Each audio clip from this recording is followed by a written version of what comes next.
Hello and welcome to Willow Talk. Adam Peacock here with Brad Haddin, the cross-country traveller. How are you, Hads?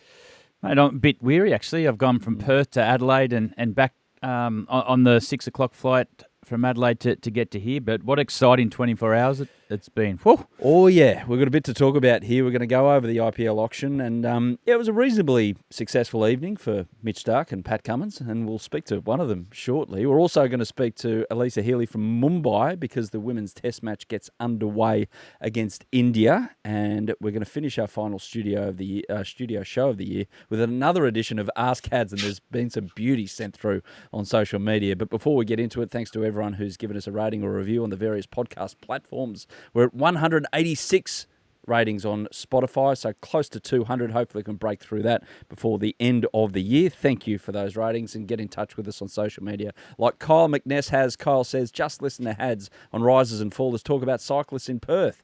If it's the path around the city and Optus Stadium, Hads was probably running on the cycling path when there's a running path right near it. He deserved the spray if that was the case. Oh, I'll spray straight back to Kyle. I was running on the running path, you goose. Do you think I'm that stupid? Mate, these people in Perth are different. Let's get to a man who cares zero for all of that right now because he's got a few zeros next to his name after the IPL auction the other night. Mitch Starc joins us right now. Mitch, has the smile left your dial since Tuesday evening? Yeah, I managed to sneak a sleep in or two, but yeah, thanks for having me, guys. Good to chat again. Mate, how run us through watching that, or I don't know how you were taking it in, whether or not you ignored it, or you were watching on the telly because KO were showing it, or you were taking it in somewhere other else. Mate, take us through that process when it kept on going up and up and up and up and through the record. Yeah, I planned not to watch it. I didn't want to, and then being the fourth group, it sort of the night was prolonged and cooked dinner and it was on the TV, and then the storm blew in, so I didn't end up walking the dogs, which I planned to do while I was on. So I ended up watching it all, and then Elisa, as you mentioned it before, she's over in India with the girls, and their coverage was a little bit ahead of ours in Australia. So I was getting updates from her on when I came out and then some of the numbers, and I was getting messages from Dan Vittori, and I started ignoring him because all their coverage was ahead of mine, and I got going through the nervous part about whether I'd get a bid or not to then going, holy crap. Literally. But firstly, Starkey, I just want to say congratulations because you made a big sacrifice to your test career over I think it's been 6 years since you've been involved in IPL. So you deserve this day. So first and foremost, well done. But when Paddy came out at 3.6, you must have been sitting there going, oh, I'm going to hit 5 million. Oh, well, thanks for that, Hads. It's, yeah, not sacrifices, but made some choices, which I don't regret at all. I think it's probably helped my test cricket. So I'm very happy with how it's all gone. But yeah, it's as I said, I was pretty nervous. I think a few bowlers come out in the all-rounders, so I think Paddy might be batting 8 in the next test match because he's an all-rounder now apparently. But no, you never quite know. I think you'd know that as well. You never quite know what happens in auctions or in the IPL, and take nothing for granted. It's it's all about timing and when your name comes up in the auction and what teams have got left over. So very grateful to have some interest in the auction and, yeah, excited, thrilled, surprised. There's plenty of words you can describe the night, I think. What was you can divulge whatever you want here, nothing or something, but the Australian Test cricket team group chat, if there is such a thing on WhatsApp, what was who was the most vocal or most out there message from on that and the tone of it? You could probably guess who was the most vocal on that chat. He wasn't even involved in the auction. So, yep, Warner. There you go. It was quite active. Our little bowlers chat was active as well. It turned into, after Paddy's auction, it was, you might need some cotton wool and which pub are you going to righto, come over, where we're going.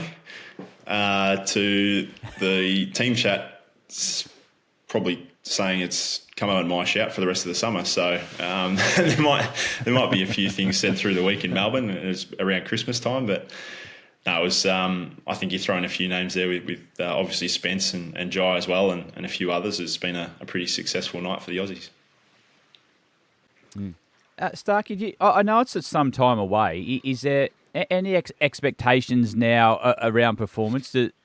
When you come with a price tag that's never been seen in IPL before, I know we had Sam Curran who broke the original record, and he was pretty chilled through the whole process. But is there expectation now going over there that, hang on a minute, I have to do something different, or you just got to try to keep things as normal as possible?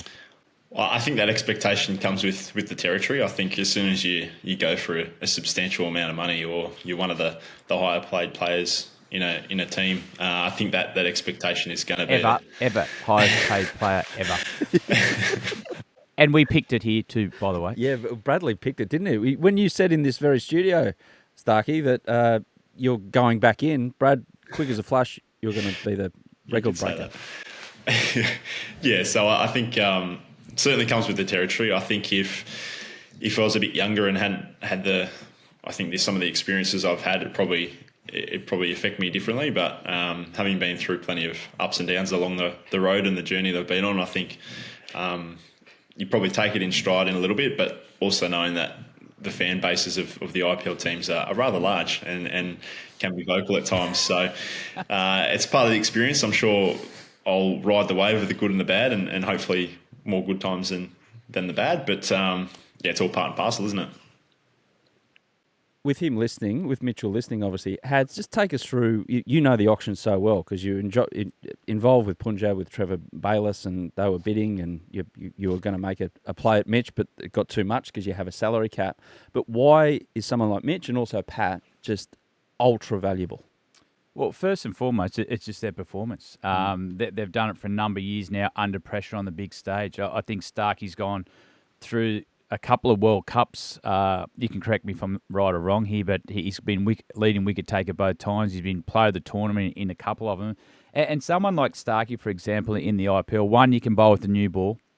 Two, he can bowl in the middle, and he's the best in the world at the death. So he's a proven match winner. So that's what teams look at. That sort of value, and Starkey and Paddy have that in spades. So it's no shock that they both went for big numbers. What the role is, obviously bowl your 4 overs as well as you can in each and every game that you play, Starkey. But with something like this, does it also come with a certain mentorship or an expectation around the cricket as well?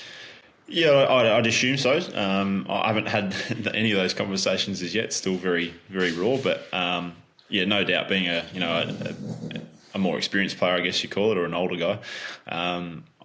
And looking at the list at KKR, there's some young bowlers there. So, yeah, I'm sure that's part of probably a role that I'll play with the group. First, it's about executing a skill on the field, but certainly being an overseas player, which I've done a couple of stints as an overseas player, whether it be IPL or in England, or even around the Australian group as a senior guy. It's sort of an unspoken title or role that you play, I think, and it's just part of handing on some experience in the group that you're in at the time. So, yeah, one I look forward to, and having had Cameron Green under the wing, I think, a little bit, or he's a bit taller than I am anyway, but a similar sort of role, I think, in just imparting some wisdom, I guess, or some experience on some younger guys when asked.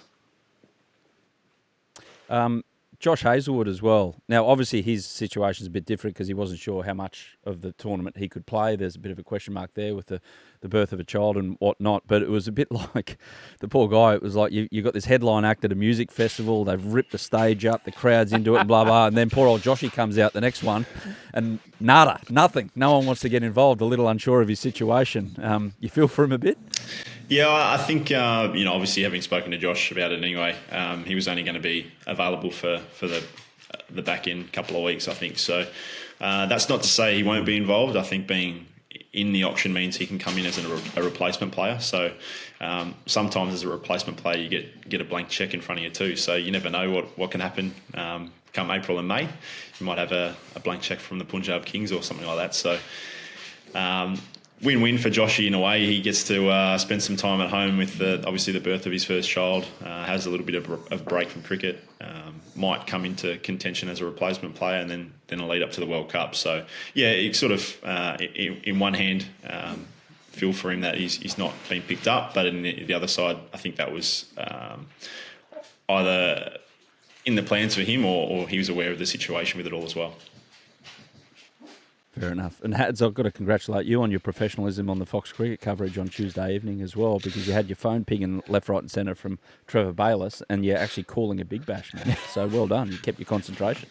Mate, I was had only half an eye on the big bash. I was watching Starkey's numbers come up in the corner. But the excitement around you obviously getting taken, and Paddy, and we see Travis Head for the first time is gone for some big dollars as well. But there's also the other side where a player like Steve Smith, he gets no bids. That's a bit of a shock, Starkey. Yeah, it was. He's obviously been a high caliber player for a long time now, and he's had a few cracks at the IPL. I think he's been involved in a few different teams. That he's had seasons where he's not gone, seasons where he's been passed in, and another one where he'll end up probably spending April and May in New York. So another win-win, I think, for him.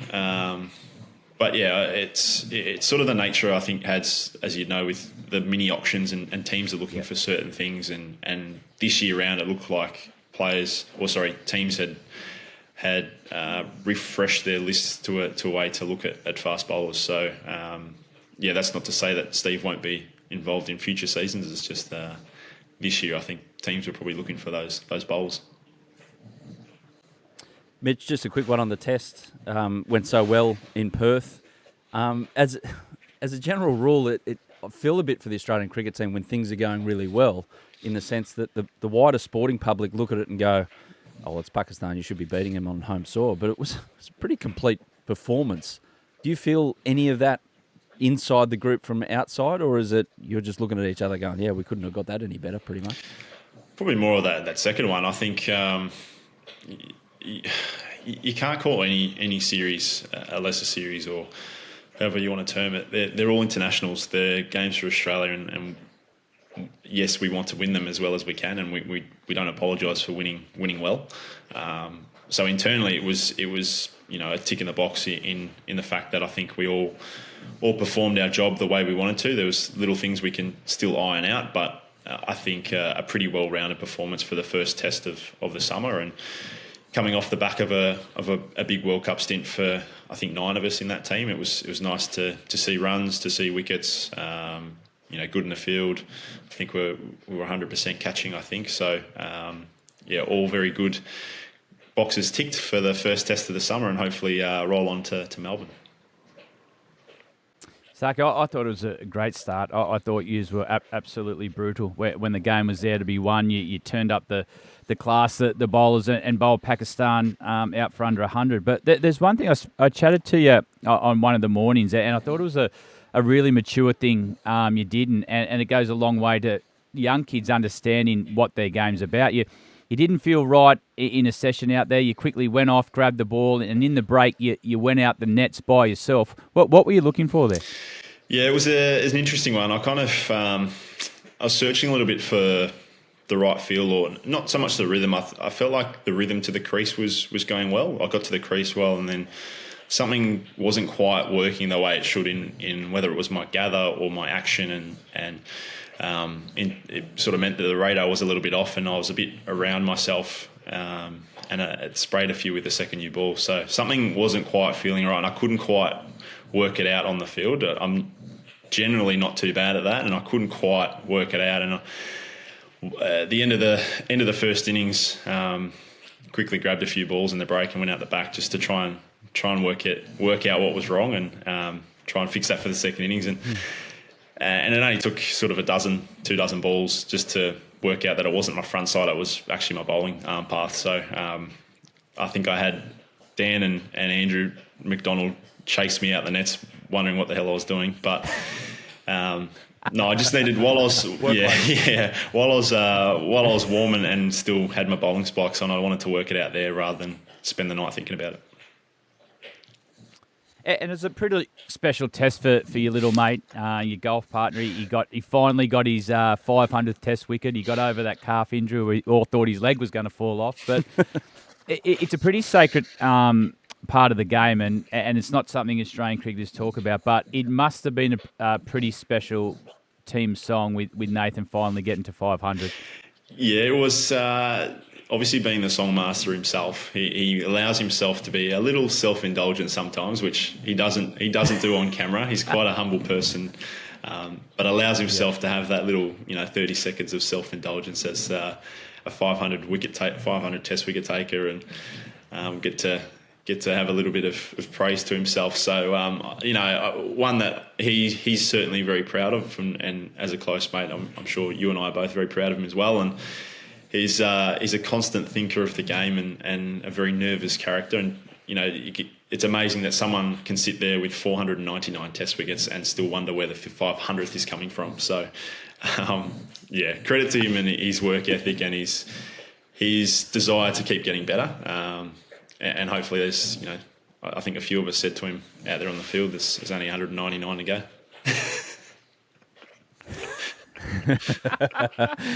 Mitch, thanks for joining us, mate, and a pretty good week for you and the family with Elisa over there captaining the Australian side against India, and you making sure that the Christmas present when she gets back is going to be of quality, I would imagine. And I dare say whoever draws you, if you have it, for Secret Santa with the team on Christmas Day as well, they'll be pretty happy getting M. Starc, I'm guessing. I'm glad it's only a $25 cap for the Secret Santa, so it's easy.